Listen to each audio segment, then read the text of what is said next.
બધા મજામાં? તમારું બધાનું હાર્દિક સ્વાગત છે અમારા ઇઝરાયલના વ્લોગમાં. મેં હમણાં ઘણા સમયથી આ વિડીયો નહોતા બનાવ્યા, કાલે બનાવ્યો હતો ને આજે વિચાર્યું હાલો આજે બનાવું. તો આજના વ્લોગમાં તમારા બધાનું સ્વાગત છે અને તમારા કોમેન્ટના જવાબ પણ આપવાના છે. તો વ્લોગ આખો જોઈજો એટલે તમને તમારી કોમેન્ટના જવાબ મળી જાય. જે તો મારે છે ને કોફી પીવાની છે, કેમ કે હું ગઈ હતી ને નતાનિયા ઇન્ડિયન શોપે તો ભૂકી નહોતી, ખાલી થઈ ગઈ હતી. એટલે ભૂકી ન હોય ચાની તો અમારે કોફી પીને એડજસ્ટ કરવું પડે. અહીંયા ઘર તો નથી તે આ દુકાને જ્ઞાન લઈ આવ્યા. હવે પાછી જાય ત્યારે લઈ આવીશ, નહીંતર પછી અમારે જવું પડે લેવા પેથેટિકવા કતે લેવી, બેમાંથી એક જગ્યાએ જવું પડે લેવા ચાની ભૂકી. અહીંયા નતાનિયામાં છે ને ઇન્ડિયન શોપ, ત્યાં ક્યારેક હોય ક્યારેક ન હોય.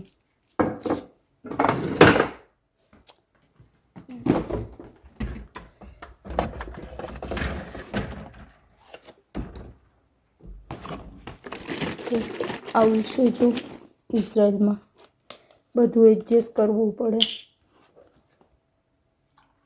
હું દૂધ વધારે નાખીશ કેમ કે મને હે ને ઓલી કોફી ન ગમે. ચાલશે, પછી નાસ્તો કરીશ.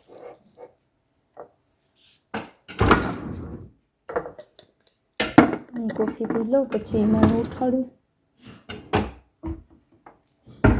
કેમ કે એમાં હજી ઉઠવામાં નામ નહીં લે, મોડા ઉઠશે. એમાં વરસાદ જેવું થઈ ગયું, હમણાં વરસાદ આવશે.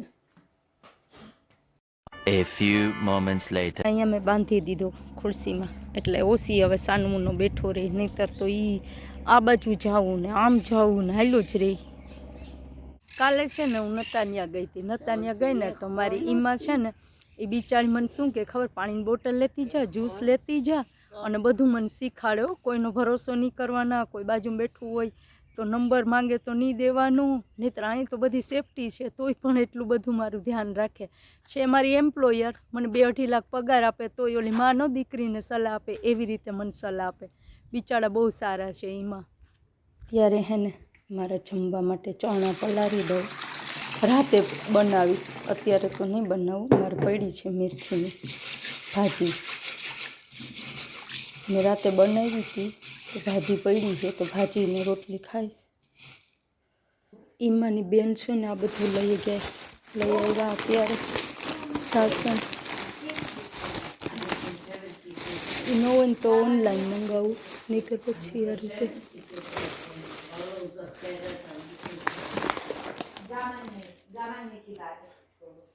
આજનું મારું જમવાનું આ તો રાત માટે મેં પલાળ્યા છે ચણા. રોટલી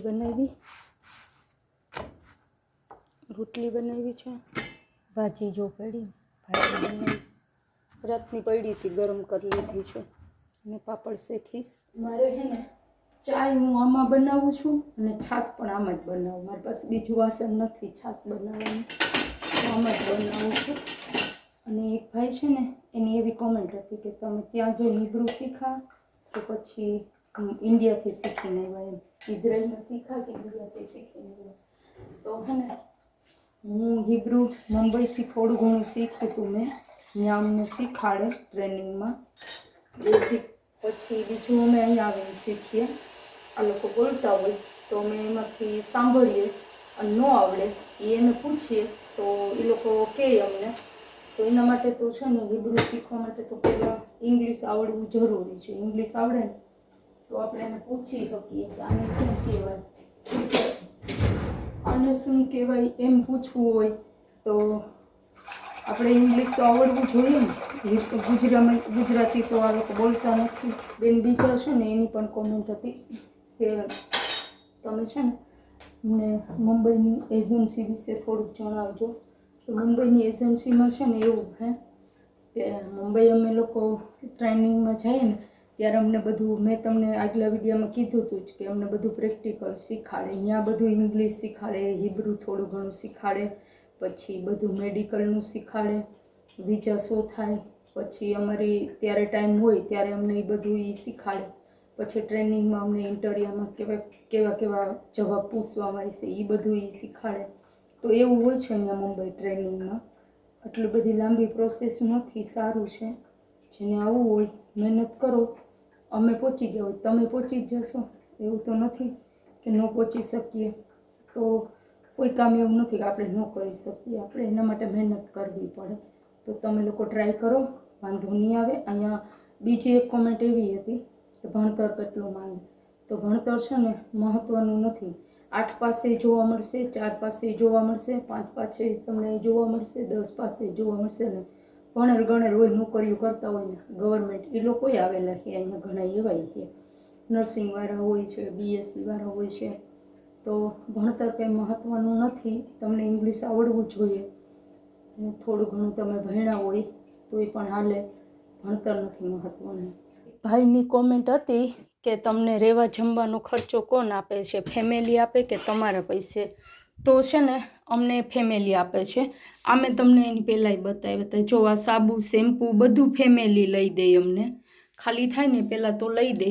અહીંયા સાબુ છે ને આવી રીતે આવે, આની અંદર આ સાબુ છે, આ શેમ્પૂ છે, આ કન્ડિશનર છે, આ પણ સાબુ, શેમ્પૂ, કન્ડિશનર ને એવું છે. અને જમવાનું પણ એ લોકો જ અમને લઈ દે. પછી ફ્રૂટ લઈ દે, ડ્રાય ફ્રૂટ, અમે જે કંઈ પણ હું લખી દઉં ને એ મને લઈ આવી દે છે. તો જો આ હે ને ડ્રાય ફ્રૂટ હું અહીં રૂમમાં રાખું, મને રાતે ભૂખ લાગે ને તો હું ખાઉં છું. આમાં જે સૂકી દ્રાક્ષ ખાલી થઈ ગઈ, ખજૂર ને કાજુ ને બદામ ને આપણે ત્યાં બાલાજીના પડીકા ખાઈએ, અહીંયા અમે આ ખાઈએ છીએ. હું અહીંયા રાખું મારા રૂમમાં, અડધા વાં રાખું. તો રાતે ભૂખ લાગે તો હું ત્યાં ન જાઉં, અહીંથી જ જમી લઉં. જે થોડું ઘણું ખાવું હોય એ ખાઈ લઉં. તો એવું છે. આજના વ્લોગમાં આટલું જ. Bye bye.